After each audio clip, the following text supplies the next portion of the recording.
I don't think we get. We don't get we it. Get And that's it. a sad thing, actually. That's a very sad thing for anyone It's listening very in. sad. It's very yeah, sad. you're making us sound very old. Because I think myself as a technologist, I knew as well, I'm Of sure. course. But then we're like, oh my God, we are old technologists. We don't get what these kids are getting, right? There's a lot of trends that were popularized by other games like Fortnite, where, for example, they are hosting virtual concerts. Where it's attended by millions of people online. Just recently, they had Snoop Dogg doing a performance at the New York City Times Square. What do you think would be the biggest opportunity and the biggest risk of living in a fully digital existence? Oh, this is some Black Mirror. This is some Black Mirror type of question, huh?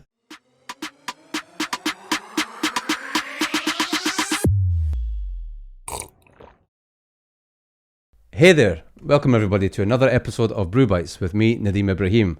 Today we're uncovering a really interesting topic, a topic that I feel quite passionate about and is relatable to our day-to-day lives today or perhaps the future. It's around Web3, gaming, virtual worlds, and I'm actually joined by a very special guest that who I got to know a couple of years ago. But before we go into who this guest is, he has made some amazing accomplishments. He's nurtured the gaming community. He has had leaps and bounds and made game-changing moments around virtual worlds and spaces. I won't go into more than that. I'll let this person introduce himself in just a moment. But welcome Fernando Pereira to the show, everybody. Thank you so much for having me. No, it's a pleasure to have you, Fernando. Look, before we go into it, right, I like to ask my guest is that, growing up, what was your go-to game or video game? And did it really have an impact on where you are today? That's a little bit of a hard question because I've loved so many games over any different periods of my life. I guess I started by playing Bomberman when I was really young with my sisters. So for me, it kind of normalized the fact that I was a boy and I was playing video games with girls. But I would say that a life-changing and defining moment was when I started playing World of Warcraft. Okay. I think it was when I realized that it's such a dynamic game that gives the possibility of having and developing transferable skills to other real-life workplace kind of skills, as in like leadership, teamwork, collaboration, and those are things that you can learn in the game. And I remember being really shocked at that time because I read an article published by IBM called Virtual Worlds Real Leaders. And I never thought of myself as a leader of something, as someone who would start a company, who would be able to lead other people. But I was kind of doing it as a kid inside this virtual world of World of Warcraft, right? Mm-hmm. And those are really, really transferable skills that you can develop through the game and then bring it outside and do something in real life with those skills. So that really impressed me. Oh, nice. I mean, that's completely different from me. The last few episodes, I've not really come out with the game that I used to go to because it's so diverse. But when you talk about that and I think about my Super Mario Kart, it's night and day, I think, of experiences, right? But absolutely. Did that have an impact of what you're doing today? I think yes, because what really made me think about what's happening in the ecosystem itself was that for me it was really normal to play with girls and it was just part of culture, like in World of Warcraft. But I remember at the time in my guild, some of the girls I remember meeting that I didn't know they were girls. They were playing a male character. They were like kind of not using the voice communication to not show that they are girls. And I never really understood why. But I guess after a while I started to realize that it was mostly because of the online toxicity that happens. The harassment, the thing that, it's kids playing video games behind a computer, right? So if they find out that it's a girl, they are more likely to say some dumb stuff and to do a little bit of harassing. And I think that toxicity is what kind of prevented girls from being so into games, at least back in the day. I think now things are shifting a little bit, but back in the day it was a little bit strong. It was almost like I call it the dark web today, but a different version of the dark web back then, I would say, right? Yeah, a little bit. It was not very friendly environment, right? No, And when you play games, you want it to be fun. So if you're playing a game and you're constantly harassed and it's not really a fun experience, then why are you doing it? Yeah. You don't feel motivated. Of course. So today's topic is about, Web3, virtual spaces and worlds. And, before we go into that in a bit more detail, I got to know you at a very special event in Alula last year, I think it was roughly. And in that summit we were at, we got to know so many people from different backgrounds. And I think something that stood out for me with you was that, your personal journey around this whole ecosystem around virtual worlds and, and from the inception of gaming. For the benefit of the viewers and listeners, this understand a bit more about your personal journey to get to where you are today. Sure. I guess it really started as me being passionate about video games since a very young age. I was growing up in Macau during my primary school, and I guess it was kind of part of culture to go to those arcades, to play games together. Every time there was a birthday party or something like that, we would gather at some arcade to play games. That passion just grew over time as games got better and better, and a little bit, it's hard to say more realistic, because at that time it was still not that realistic, but I think our perception changes. For me, it was really realistic. I remember seeing like Virtua Fighter 1 or 2, Mortal Kombat, and thinking, wow, this is very realistic. Actually, now I look back and I'm like, wow, it was actually pretty not realistic, right, at that time. But our own feelings kind of change as technology develops. So I got more and more passionate and interested in video games. So back in 2002, when it was time for me to go to university, I was playing games online a little bit competitively, like first-person shooters. And I ended up joining this multi-gaming clan at the time called... at the time it was called the Underworld Preachers. Okay. So it was a very like gaming culture, kind of dark side of Do they still exist? Yeah, so that's how we became Grow Up eSports, which is the new organization. We took the UP from Underworld Preachers and brought it into a more positive light, because we kind of built it as a non-profit organization out of Portugal. And the whole concept is about personal development through games, or gaming for good.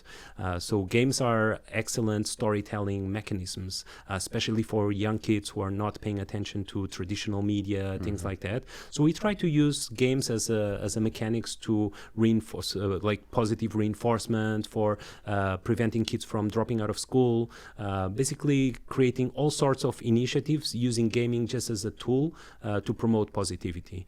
And I guess that's what kind of inspired me more, because as a community, we were people from all walks of life sharing the same passion, which was the passion for video games. And from then, we just started doing projects together. So I think game has that power of uniting people of different ages, different races, different social backgrounds, and coming together for a common cause, a common passion, and then building something out of that. We are building something more and expanding a little bit from there globally. So it's a global footprint organization now, and I think it's really good, because we try to build this as a community. And gamers are typically people who have an addiction, so per se, in gaming. Could be because they have some hard time in real life, maybe with their family, with their parents, or maybe they're not very socially acceptable. And I think that gaming has this strength of empowering individuals and giving them their strength, their uniqueness, their voice, in a virtual world. But for example, our organization, we always try to do live events where we have gatherings. We actually meet in real life. And this was back in the day when the internet was not that developed. And I think that helped a lot from a community building perspective, because we have people who are part of the community since very early. They stopped playing games, they started doing other stuff, but they're still part of the community. When we have gatherings, anniversary every year, they are always joining us. So it's... and they're all gamers. Yeah, or they were. They are. Would I qualify playing Snake on the Nokia? I think it could. Yeah. Gamers are everywhere now, right? Of course. It's hard to say that someone is not a gamer. Even someone who doesn't identify themselves as a gamer, they're probably a gamer somehow. Yeah, it was a stereotype about gamers, right? Gamers were seen as that geek I always think of Die Hard. Do you remember that movie Die Hard? Oh yeah, of course. And he's trying to find the warlord. And he goes into the bunker and he sees this big guy with a beard playing games, and he's got like 5 screens on there. Yeah, stereotype. Complete stereotype, right? And you fast forward to today's world, and like you say, everyone is a gamer. Yes. By some background, right? And games are different as well. It used to be very single player oriented. That's why the notion of some fat guy in a basement eating chips and playing games alone and things like that. Now it's not like that. Now it's a social paradigm where kids are finishing school, they're going home. That's the way that they connect with each other, with their classmates, over Fortnite, over whatever game they're playing. I think that's a cultural phenomenon now. It's Look, not. you dropped some things about some of the federations that you're working with, right?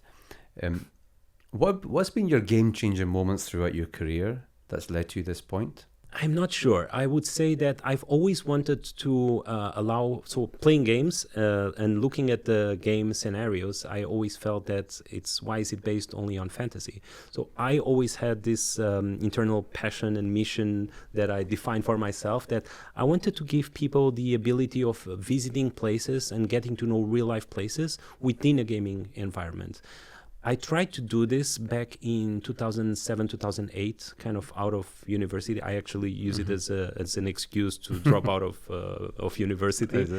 Started my company that way. And I think we were not able to be commercially successful at that time, maybe because technology was not where it is today. There was a bit of a financial crisis happening in 2008, 2009, 2010, especially Portugal. I was doing it out of Portugal. It was one of the most affected countries, like Portugal, Spain, Greece. So it was not easy to lift anything off the ground at that time. But definitely technology was not at a good point. But I would say that that has been my passion and kind of inner mission that I always wanted to accomplish, because I think, as I was saying earlier, games are such a good storytelling mechanism, right? It's the most compelling, the most engaging, the most like everything. So using it for giving people the ability to learn things, to have digital experiences, to visit real life places, I think personally it's something that I would use and I feel very compelled to. But I would say that moment when I kind of decided to try and build something like that was what shifted. And did your don't mind me asking, did your family understand your passion behind gaming? I don't think so. I think I've always, as many gamers myself, I've always grown up hearing my dad and my mom saying that I'm wasting my time, wasting my life playing games instead of doing something. And now I think now they kind of understand a little bit better. I think my mom still doesn't understand clearly what I do daily, but I think now they accept and understand a little bit better, just because the gaming industry has grown so much since then, that there's all sorts of careers being spun out from this for this industry, and those are things that didn't exist back in the day. Like nobody thought that you could be a live streamer playing games and earning money. Nobody thought that you could be a professional commentator for a big tournament happening in some filling up 20 seats arenas or something like that. But those are the new generation professions. Yeah, it is, and one of the areas we're going to unpick today is around about these virtual worlds. I just find it so fascinating, and if you think of just only a couple of years ago when Zuckerberg sort of announced the new sort of Web3 space, it got people thinking. But we were kind of already there in some respects, right? Virtual spaces, virtual worlds. Who do you see as the primary audiences for virtual worlds? And we'll go into a little bit of what you've been building, especially when you recently were at Web Summit and you presented something that was very, very insightful and inspiring, actually, I would say. But for now, I mean, it's an evolution. I go on the notion of the technology you have today will be the worst technology you'll ever have. So nothing in technology is ever going to be the best that you ever have. Of course. Okay. So are we still at the inception side of these virtual worlds? And the second part of that question is, who are the audiences that will be utilizing it in the early stages of it? And then where do you see it going? I do think that we are still kind of early. because if you think about these new technologies like VR, and it's not really new, to be honest, right? I was working with some VR software and stuff back in 2014, 2015, and VR has existed even a little bit prior to that, with the Oculus, with before you had cardboard, you put your cell phone inside those cardboard glasses from Google, and you could use it. So it's been around for a little while, and of course the use cases can be really good from a learning, educational perspective, but I do think that it hasn't yet picked up. And you look at all these companies like Apple launching this incredible tech, the Vision Pro goggles, and they're really, really good. I don't know if you had a chance of trying them. I was very impressed, and I had to use them without glasses, so I was not even seeing that clearly, but it was really advanced, really good. Problem is the price point. Obviously, of course, crazy expensive for consumer goods. Like you could buy 3 laptops with that same price, right? And I think that that's one of the challenges for adoption. But talking about virtual worlds, I do think that the majority of early adopters are really going to be gamers, because they are the ones who understand how to navigate in 3D, how to process microtransactions, how to interact in a social online environment. So those are the first wave of adopters of this kind of technology. Eventually, when things start developing more, I do think that there are professional use cases where you could have, company headquarters, people could do meetings online, kind of things that Facebook teased when they switched to Meta and they did the name change. I do think that those are still a little bit out, just because the adoption of such technology requires certain types of knowledge that not everyone has it. But as kids grow up as gamers, as we were saying, that everyone is kind of a gamer now, especially under 20 years old, everyone is a gamer, literally everyone. But Fernando, is like, I read a recent piece of research and it values this space of virtual space about like $21 billion, and it's set to grow by 15% by 2030. And you mentioned that and we still to actually get to who are the audience of today, right, for virtual worlds.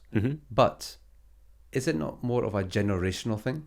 Because you mentioned earlier about your mom still doesn't understand quite what you do. Yeah. And for our generation, do you think we get it enough versus the Gen Alphas? I don't think we get it enough. And I realize, I'm sad, to be honest, because I realize it when I look at the young kids playing games on their phone, using their fingers like spiders, doing their crazy movements. I cannot do that, right?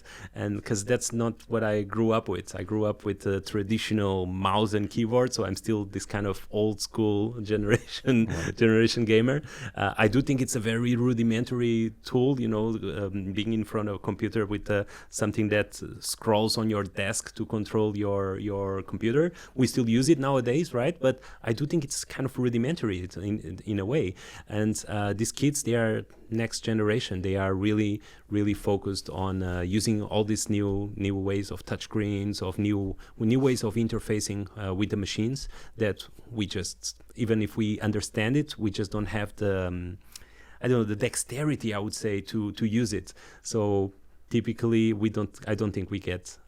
We don't get it. That's a sad thing, actually. That's a very sad thing for anyone it's listening very in. Sad. It's very sad. You're making us sound very old. Because I think myself as a technologist, and you as well, I'm sure. But then we're like, oh my God, we are old technologists. We don't get what these kids are getting, right? And they'll see it from a very different lens than what we will see it, right? Which countries do you think are the biggest adopters of these virtual spaces? Well, South Korea for once, absolutely, because they've just nurtured their gaming industry so much. You can see a cyber cafe in South Korea, like in almost every other street, piling up, and they're full, which is incredible. So I think from a gaming perspective, South Korea is very developed on a cultural side, and that has propelled them to have a younger generation who is much more open to adopt these kind of technologies. I would say maybe Japan as well, since they have the arcades culture since very young and many, many years. I think kind of progressive countries that have tried to include gaming as part of their culture are probably one step ahead. One thing that I was amazed by was you recently presented something at Web Summit in Portugal, right? I don't want to give it away. I would love for you to go into a bit more detail, because I think that takes virtual spaces or virtual worlds into another limelight, right? And when you had demonstrated that to me on our sort of pre-call for this episode, a month ago, I was amazed. I was amazed by the fact that how real it all felt. And actually, we're not just talking about theories, we're talking about practical uses. And that sort of stems with some of the initiatives that you're doing in Portugal as well, that we spoke about. And I believe that these two are somewhat connected in some ways. Yes. Yeah. Can you maybe just elaborate what you present at Web Summit? And of course. I do think that one of the issues with this metaverse kind of thing is that a lot of people raised a lot of money. Facebook burnt a lot of money, like a lot of money with B. And I think that nobody really have been able to develop a product that had actual people using, right? With good user acquisition and good adoption. And that has kind of disincentivized people and investors, especially from looking into this kind of trends, because the metaverse is a trend. It's something that it is eventually going to happen, and it's already happening in many places and in many demographics. It's just not our demographic, unfortunately, but it's already happening. And kids are especially kids are spending a lot of time in this kind of environments and virtual worlds. So what I was trying to build, and I'm still trying to build, is basically a platform that allows people, as we were talking about earlier, to visit real-life spaces in a 3D environment. So we think gaming is an excellent tool for digital experiences. And there's a lot of trends that were popularized by other games like Fortnite, where, for example, they are hosting virtual concerts where it's attended by millions of people online. Just recently, they had Snoop Dogg doing a performance at the New York City Times Square, and they had the equivalent happening inside Fortnite, and millions of people online watching the live performance, right?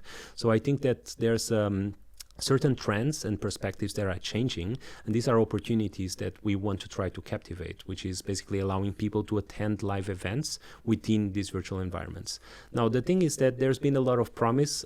Many other companies, especially in the Web3 decentralized space, that promised and raised money to do such products, and nothing compelling has ever come out until now. And I think the rise of AI kind of shifted everything a little bit away, where now people are more interested in AI agents. All they want is anything related with AI, which is fair, right? Because it's a really good tech. Now, the thing is, the metaverse is a trend that it's still unstoppable, especially with the young generation. And as there's a generational shift where the future professionals of tomorrow are going to be the kids who are growing up with this tech today, they're just going to demand more of these things. So we're trying to create a platform that allow people to experience places, to visit places, to attend live events, but all in a hyper-realistic scenario where we 3D scan locations and we bring it into a virtual world environment, social environment. So that's kind of I think that's amazing, and firsthand inspiring. I mean, what impact do you think they will have on some of the industries? Because you hear that in the tourism industry, there's an investment of about $50 million already in across some tourist boards investing in virtual spaces, because we live in a different world. I think COVID changed a lot of this, and there was almost a wake-up call that the accessibility to different countries, not so much because of diseases, but also the fact that there's a lot of people who can't travel. There's a lot of people who cannot experience places. Yep. Or events, absolutely. And I like this idea. You think of the Coldplay concert recently in Abu Dhabi, that was a sellout, and also in London, it's been a complete sellout, and they had just kept on adding new dates. But surely the expansion of that would be, why don't I take a Coldplay concert into a virtual world, and I can actually have 10, 15, 20 times size the audience that I'm going to do. Unlimited, in fact. Unlimited, right? Yeah, of course. Unlimited, because you can instance it through different cloud servers. But exactly, I think that now the technology really allows you to do like, I wouldn't say even avatars, because many of these virtual performances over Fortnite have been done with avatars. And I think that many of the live streams that happen nowadays are still kind of like watching television. And this is what Gen Z and younger kids don't want to do. They don't like watching television, but watching these live streams is still kind of like watching television, sometimes with a chat box on the side where you can throw some comments, but this is not the real experience, right? So I do believe that real virtual experiences where you mirror events are going to be a thing, where you can do volumetric scanning of the artists using a LiDAR camera and basically hologram them into the virtual environments, and they are really performing in a 3D virtual world. And at the same time, you can have an audience of like a lot of unlimited, I would say, people online. Maybe they couldn't attend the event. Maybe it's in a different country. Maybe it was too expensive to travel there.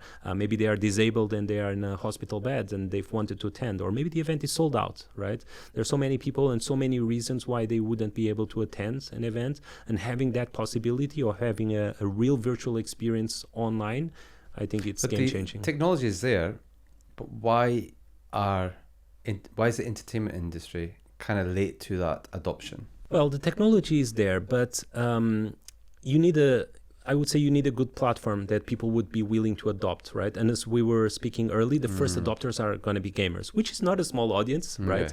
But it's still going to be gamers. It's not something that is generically like my mom, my dad. They're not going to download some game and go into some virtual event, right? It's just not part of who they are and what they grew up with. So I think that it's something that will mature over time. And yes, the technology is here and it's possible, but someone has to come and put all those pieces together and then have to kind of hope that the young generation will come into this and be interested in using it. And I do believe that that's the path forward. Talking about young generations, there's something else that you've been doing with I think some of the governments, right, in Portugal, especially that being a specific example now, where you're incentivizing children to, correct me if I'm wrong now, to sort of partake in the space of gaming. Can you maybe, I think that's an incredible and quite clever idea to be able to instill in children to advance their understanding of gaming. Technology especially, yeah. Just share a bit more detail about, if you don't mind, just what that involves. Yes, this is an initiative that we've been growing in Portugal. My colleague Telmo is very, very involved in this. And basically we are creating a space, or spaces now, where we want to expand it nationwide to many spaces. So what's been happening is that the government in Portugal has many so-called youth spaces. And when I say youth spaces, it's a space that is supposed to be dedicated for the youth, for the kids. But they have a ping pong table, they have a snooker table, and kids are not compelled by that anymore. So they are basically abandoned and empty. So we did a first case study with the City Hall of Sintra, where they got together with us as an organization, and we built a gaming arena in one of those spaces. Right, so we put state-of-art computers, we branded it as a gaming space, everything with gaming chairs, things like that. And we've started to work with the surrounding schools to have a connection with the school. But the idea is to use gaming as a positive reinforcement tools to prevent kids from dropping out of school. Many of these kids who are in these areas in Sintra are underprivileged. They don't have access to computers at home. Maybe they don't have this access to technology. So our space has been able to nurture them and grow them as individuals who know how to use technology, who are passionate about games. And at the same time, we are connected with the schools because the time that they get to play in our arena, to be coached by our players, directly depends on their school performance. So suddenly kids who are not interested in school at all, they were on the verge of even dropping out. Now they're very interested in doing their homework, getting good grades and stuff, because it's all connected with our space. So this is like a positive discrimination kind of situation where kids will have their fun time according to their school performance. So they got to perform good at school to be able to play. Do you see that? It's a great initiative. Do you see that expanding to sort of other territories in this manner? Yes, we've had interest even from different city halls who've wanted to do it as well. Now it's also a challenge because we need to grow our structure to be able to do it. But I do see that this has produced really positive results in the kids. Parents are very, very happy because kids who used to be in the street, who used to not have any interest in school, now they're actually running to help wash the dishes and things like that, so they could come to the arena and play the games that they love. Look, there was an interesting fact I read recently, which was like, of all blockchain usage of last year, 49% of it came from gaming, supposedly. And when we talk about blockchain itself, you talk about Web3 now, specifically in Web3, ambassadors in that space, and even those who are champion in the space of virtual worlds and things, have a certain degree of obligation. And where I'm going with this now, actually, is that how can the community or the champions in this space ensure that, one, it's ethical and remains ethical, and also remains to be inclusive of all? Because, how I am today in this world here right now will be very different of what I could be in your space, that you've just created, for example, right? How can you ensure there's a level of, this ethical approach to it? And, there's not the dark side of bullying, harassment, and also the fact that it remains to be as inclusive as possible. Well, you're putting a pretty hard question, right? Because this is basically moderating the internet. So and that's a matter of opinion, I suppose, right? It is. How you regulate it. I think it's going to be hard, definitely, especially when you talk about Web3 and you talk about decentralization and you talk about anonymity, which people love in this space, right? But at the same time, one of the reasons why there's so much harassment, as we were talking about earlier, on the online gaming for women is because people are hiding behind computers, right? And when you're hiding and you just have your nickname there, which could be anything, you have a certain tendency of being a little bit more mean than you would if it was your face and if it was in real life, so per se. So I think that as things progress to a decentralization era, I think that it could become a little bit toxic from a perspective of anonymity, just because it's like Twitter, right? You look at Twitter or X and the comments that happen there, and you go to see who made these crazy comments, and it's someone with some avatar, it's not even their photo, it's not even their name. It's the anonymity that creates this sort of behavior. So it's definitely not easy to moderate and regulate. I'm sure there's many different opinions about it. I do think that if it was not from an anonymity perspective, it would be easier, right? Because you look at gaming in South Korea. I don't know if you know, but in South Korea, they have laws about gaming where you need to have your real ID attached to your gaming accounts, depending on which games you're playing. Okay. And it controls how many hours you're playing. It controls, this is a government initiative to prevent addiction to gaming. Because they even have anti-addiction centers, right? So to cure kind of like drug addicts, but gaming addicts. So they try to put some measures in place to prevent people from being addicted. But I think that's important, though, to have those measures in place, because gaming can be addictive. You could be playing for hours and hours. Yes. But this should be controlled by parents, right? Especially in young kids. But for that, parents need to have an understanding of a little bit of everything. Who are their kids playing with? How long are they playing? What games are they playing? Is it even suitable for their age? But the problem is that because of this generational gap, many times parents don't have this understanding. So they open the kid's door at the room. He's playing a game. He's like, I don't know, close the door. But I think they also have a built-in trust with the generation of kids to assume that they're making the right choices with the games that they play. Kids don't do the right choice. They do the coolest choice, right? The coolest choice is so different from the right choice. Of course. Sometimes it's different. Yeah, absolutely. But on this concept, I'm not pushing a little bit when it comes to sort of regulation or having measures in place, let's just say. What they have in South Korea is a good concept to have. And I think when you mention about having your ID appended to some of those games that you play with, there's also a security measure there also, I'm presuming, right? Yes. And I think that's the other fear, is you go into this I don't want to stereotype it as a dark space. Mm-hmm. It should be an exciting space, but it's It also has. that fear factor Mm-hmm. that I might not be harassed, but I could be sort of bullied into thinking other things that I shouldn't be thinking, especially when you have Gen Zs and Gen Alphas who will be the biggest adopters, in my opinion, Yes. of this space. Yes. They are the most vulnerable. So is it an obligation on like country to country, or do you think it becomes much more of a much more wider global manifesto where different organizations from government bodies, the tech companies out there, whether it's Meta or whoever, like those types of ilks, yourselves sitting around the table or tables, to really sort of, protect that space? Because you sometimes then start to think of these different scenarios based on the movies that you have seen. Is it The Matrix? Is it, iRobot? Like these types of craziness things that would happen. Yes. But do you have a thought of it? Well, I do think that there needs to be some sort of committee that comes together and starts to establish some sort of rules and boundaries of what can or cannot be done, and how to go around it, right? But it's definitely a hard topic and ongoing topic, and you see this happening not just in this virtual world space but also in AI space, right?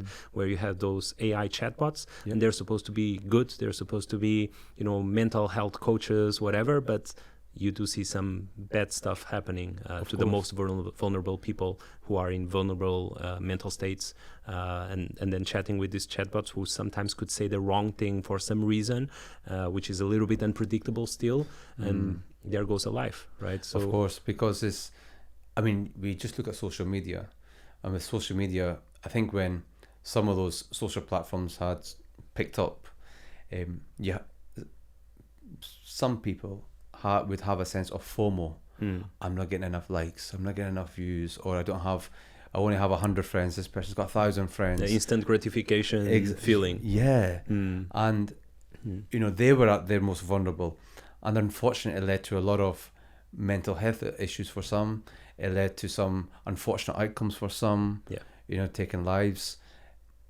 You take that and then you say, okay, if I don't get this in this world, I'm going to go to the Web3 world or the virtual world and see if I can be a doctor who has millions of followers who is coming to me for some advice in this virtual world. Yep. You're at risk of replicating it, Yes. but on a much bigger scale, right? You live in two different lives quite potentially. Mm-hmm. It's interesting. I think I'll leave it at that, right? Because we can Challenges for the future. Yeah, no, most definitely. Bring that back to virtual worlds, though. Still, staying on that topic, we talk about the evolution of it, and my notion of it's the worst piece of technology we have today, and it'll continue to get better and better. Do you ever see that multi-sensory will come into the picture? I do think so, but a lot of I don't know if you've ever experienced those 5D cinemas where they spray you with some water, they throw some smells at you, things like that. I don't think that's the way.